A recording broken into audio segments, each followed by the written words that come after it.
बहुत ही सुंदर नाम माँ दुर्गा के नाम पर जिस कॉलोनी का नाम पड़ा है, मुझे आज यहाँ बड़ा हर्ष हो रहा है कि यहाँ पर दुर्गा स्वरूपा मातृ शक्ति की संख्या बहुत अधिक है और ये पुरुष भाई थोड़े से हैं। कोई बात नहीं, ये हमारा जो भारत देश है ना, ये माताओं के नाम पर ही नाम पड़ा है इसका। जैसे भारत माता है ना, दुनिया में कोई ऐसा देश नहीं होने का इंग्लैंड माता, पाकिस्तान माता या रूस माता बोलते हो, ये इसी वजह से बोलते हैं कि ये धर्म ही आपके कारण बचा हुआ है। तो आज मैं सबसे पहले दुर्गा कॉलोनी में अपनी दुर्गा स्वरूपा अपनी मातृ शक्ति को प्रणाम करता हूँ और मेरा सभी को जय श्री राम। वास्तव में जब मेरा स्वास्थ्य थोड़ा गड़बड़ा रहा था तो मैंने सोचा, आज मैंने वादा कर लिया सुबोध भाई से।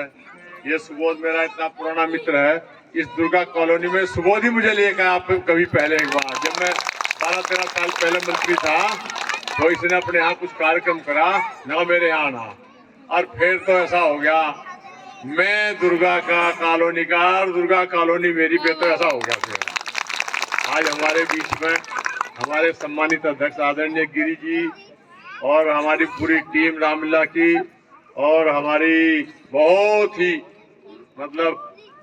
ही काम करने वाली कर्मठ रेलवे बोर्ड की सदस्य हमारी बहन पूजा नंदा जी और हमारे भाई जो अपने जिला मीडिया प्रभारी हैं अपनी भारतीय जनता पार्टी के ऐसे भाई पंकज नंदा जी और हमारे प्रधान संगठन के अध्यक्ष भाई सूर्यकांत जी, भाई सौरभ सिंगल जी और भाई हमारे संजय, ये तो मल्टीपर्पज है। मैं पता ये हर काम में, जैसा राम के काम के लिए हनुमान जी थे ना, कोई काम उनसे नहीं बचा था। जो भी काम कठिन हो, कोई नहीं काज कठिन जगमाही, जो तुमसे होत नहीं, जो आप नहीं कर सकते। लेकिन ये इतना बढ़िया रोल करते हैं, मैंने इनकी थोड़ी सी झटा देखी है कि कितना बढ़िया रोल करते हैं।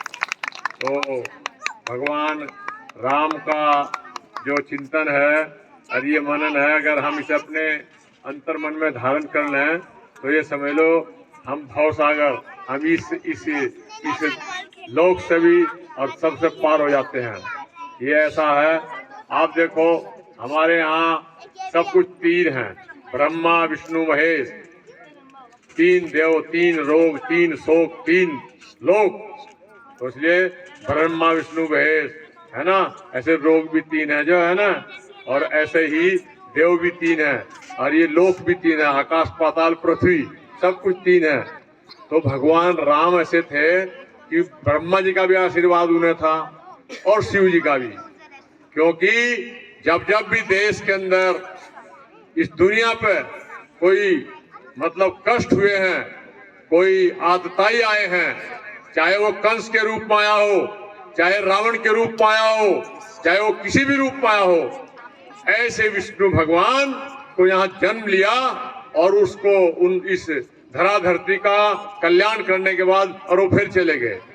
वो राम के रूप में भी आए हैं, वो कृष्ण के रूप में भी आए हैं, और अब ऐसे जो सनातनी हैं, हमारे जैसे बागेश्वर बाबा के बारे में सुनते हैं ना, वो अड़ के बोलते हैं, ऐसे ये भी समझो राम ही जी का अंश, विष्णु जी का अंश इनके अंदर है। नहीं तो बहुत लोग इस देश को निपटाना चाहते हैं।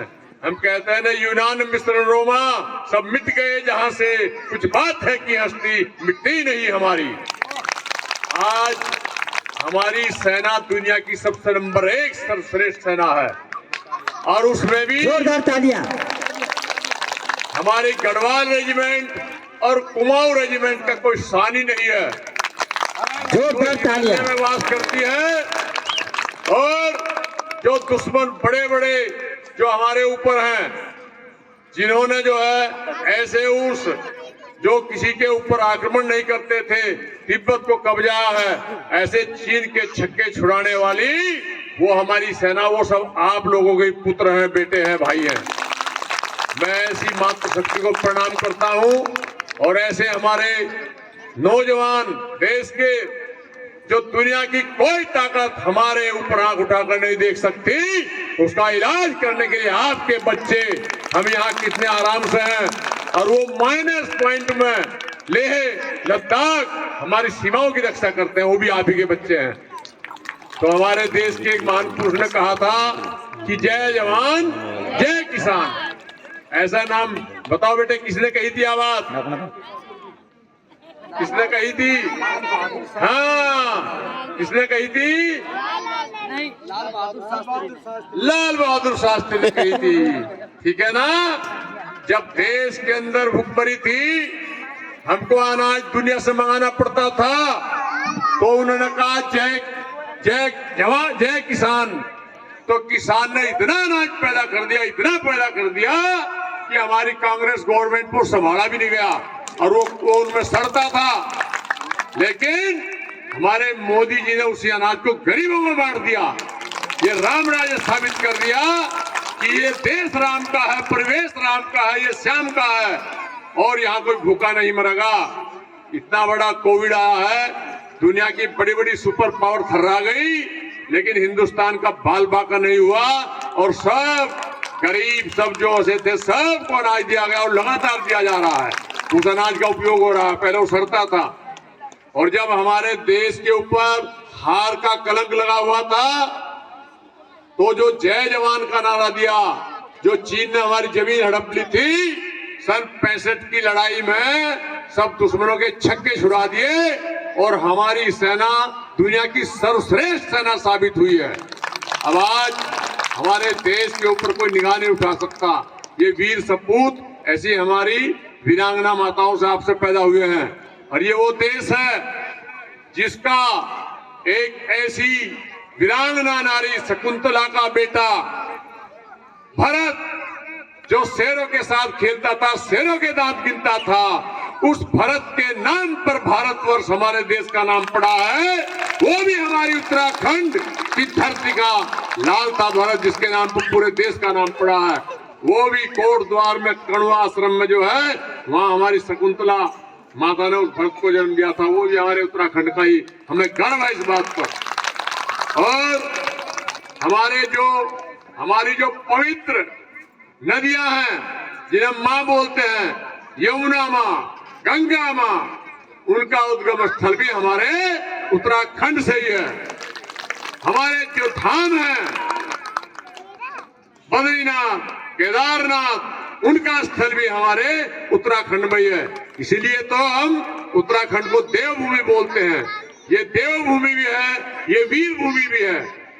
यहाँ पर ऐसे ऐसे वीर सपूत पैदा हुए हैं जिनका कोई, आपको देखिए हमारे सीडीएस थे विपिन रावत जी, है ना, और हमारे एक और ऐसे जो बिल्कुल सब सेनाओं के वो थे, लेकिन दुर्भाग्यवश एक्सीडेंट में हेलीकॉप्टर में उनकी मतलब मौत हो गई।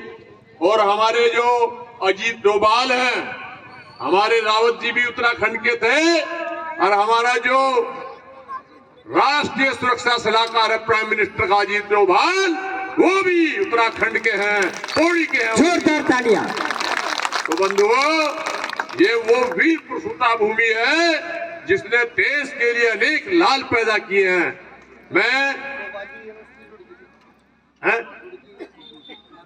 हाँ, वो यहाँ हमारे नेहरू नगर के ही थे, यहाँ रहते थे उनके माता पिताजी जो है, और उनके रिश्तेदार हमारे सोलानीपुर में भी रहते हैं जो। हाँ, तो ऐसे वो भी उत्तराखंड के ही थे। इसलिए हमारी देवभूमि का कण कण सब पूज्य है, देव योग्य है। यहाँ पर सभी हम सभी उन देवताओं के वंशज हैं। तो ऐसे बंधुओं, और जब देश के अंदर अकाल पड़ा और बहुत आदमी उस अकाल में कुछ पैदा नहीं हुए, मारे गए, तो एक ईस्ट इंडिया कंपनी थी, उसका जो एक इंजीनियर था, उसने यहाँ पर सर्वे किया और घोड़े पर हरिद्वार से लेकर कानपुर तक उसने सर्वे किया और उसने नहर बनाने की प्लानिंग बनाई। अभी मंच पे चलिए, मंच पे। ये जो नहर निकली है और जो पूरे भारतवर्ष को सिंचित करती है और अन्न पैदा होता है जिससे सिंचाई होती है, वो भी देवभूमि उत्तराखंड से निकली है। पूरे देश में जो है वो अपना लाभ देती है। तो मेरे बंधुओं भाइयों, आप सब बहुत देर से बैठे हैं। मैं पुनः प्रणाम करते हुए और पूरी कमेटी को मैं ये सोचता हूँ, मुझे यहाँ का इतना अच्छा लगता है कि वास्तव में मैं भी वास्तव में दुर्गा कॉलोनी का होता, लेकिन मैं सोचता हूँ मैं भी दुर्गा कॉलोनी का ही हूँ। तो मेरी बहुत बहुत शुभकामना। और जितना मैं रामलीलाएं बहुत देखी हैं, मैं आपको बता रहा हूँ, जितना अनुशासन, जितनी अच्छी रामलीलाएं है इतनी मैंने नहीं देखी। आप यहाँ के श्रोता और यहाँ के सारे पात्र जो राम का, लक्ष्मण का सब रोल सब यही करते हैं, वो बहुत बधाई के पात्र हैं। बहुत अच्छी रामलीला है। मेरी बहुत बहुत शुभकामना। और जब भी दुर्गा कॉलोनी वाले मुझे पुकारेंगे मैं आपके बीच खड़ा मिलूंगा। बोलो भगवान श्री रामचंद्र की जय।